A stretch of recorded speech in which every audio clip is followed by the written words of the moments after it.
Assalamualaikum warahmatullahi wabarakatuh. Sebelumnya perkenalkan, nama saya Tio.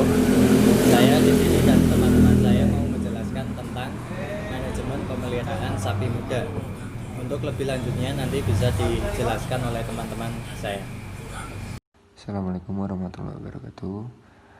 Di sini saya akan mengeluarkan presentasi tentang manajemen pemeliharaan sapi darah, sapi perah darah atau heifers, atau biasanya orang menyebutnya dengan pedet. Mulai umur 3 bulan, pedet sudah dapat dikategorikan sebagai sapi perah darah dan sudah dapat dikeluarkan dari kandangnya yang bersama induknya untuk melakukan gerakan badan di tempat yang terlindungi. Sapi darah atau pedet yang tidak diberi kesempatan melakukan gerakan badan akan mengalami pertumbuhan yang terhambat dan kelemahan pada badan dan bagian kakinya. Mengingat hewan ini sejak kecil selalu terkurung, bahkan terikat di dalam kandang pedet. Supaya apa? Supaya pedet itu bisa beraktivitas dan bisa tulang-tulangnya itu semakin kuat untuk tumbuh dan pertumbuhannya supaya tidak terhambat. Setelah umur 3 bulan, darah sebaiknya ditempatkan dalam kandang kelompok yang berjumlah antara 3-4 ekor. Ini supaya sebenarnya tergantung dengan ukuran kandangnya tersendiri ya, mau diisi sampai 10 ekor atau 15 ekor, itu tergantung ukuran dari keluasan kandang. Karena untuk memberikan ruang gerak bebas kepada pedet-pedet sapi darah, pedet-pedet sapi perah itu tersendiri. Tapi harus berdasarkan satu kelompok ya, atau satu regu. Biasanya dengan jenis kelamin yang sama, umur yang sama, berat badan yang sama.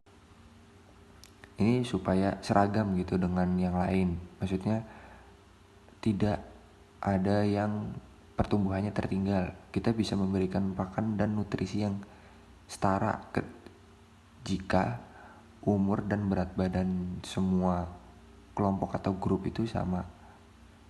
Baik, presentasi selanjutnya akan dilanjutkan oleh Mas Agung. Assalamualaikum warahmatullahi wabarakatuh. Saya Agung Pamuji ingin menjelaskan faktor-faktor yang mempengaruhi pertumbuhan sapi perah darah. Di antara faktor-faktor yang mempengaruhi pertumbuhan sapi perah darah, di antara yang pertama itu ada bangsa-bangsa sapi, yang kedua itu ada besar waktu lahir, yang ketiga itu pertumbuhan pada periode pedet sampai umur 6 bulan, yang keempat itu pengaruh pakan, yang kelima itu pengaruh kepentingan pada waktu pertumbuhan, dan yang terakhir itu ada pengaruh lingkungan. Jadi 6 faktor tersebut itulah yang mempengaruhi pertumbuhan sapi perah darah. Oke, terima kasih. Mohon maaf jika ada salah. Oh ya, kita langsung saja ya meneruskan dari punya Mas Agung, yaitu pedet sapi perah umumnya sudah mulai disapih pada umur 3 bulan. Meski ada kalanya dijumpai penyapihan yang dilakukan pada umur yang lebih atau kurang dari 3 bulan.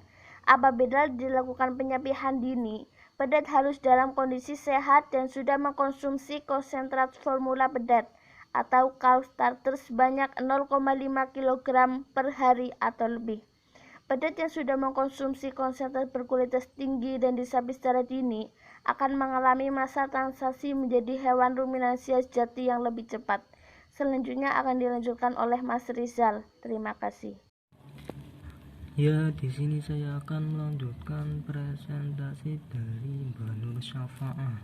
Yang selanjutnya adalah pemeliharaan sapi darah heifers. Sapi darah heifers yang terlalu gemuk itu akan menyimpan lemak di ambingnya, di mana nantinya akan menghambat pembentukan sel-sel yang mensekresi susu.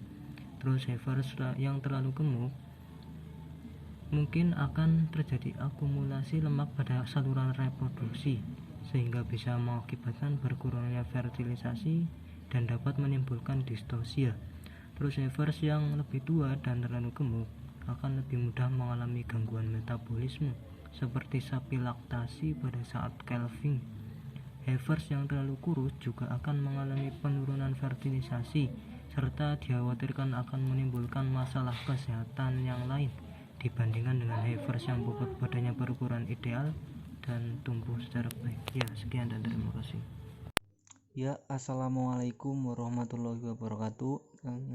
Di sini saya akan melanjutkan presentasi dari Mas Rizal yang tadi menjelaskan sebelumnya. Heifers atau sapi perah betina merupakan sapi perah betina yang merupakan calon induk sudah dewasa kelamin, kira-kira berumur 6-8 bulan sampai beranak pertama kali. Mengingat tujuan utamanya sebagai calon induk, maka perlu sekali diperhatikan kriteria-kriteria sebagai calon induk, antara lain yang pertama, berasal dari turunan yang mempunyai produksi susu yang tinggi, menunjukkan pertumbuhan yang baik dan normal, dan yang terakhir, bebas dari cacat tubuh dan penyakit. Ya, sekian presentasi dari kelompok kami. Apabila ada kata-kata yang kurang berkenan, kami mohon maaf. Wassalamualaikum warahmatullahi wabarakatuh.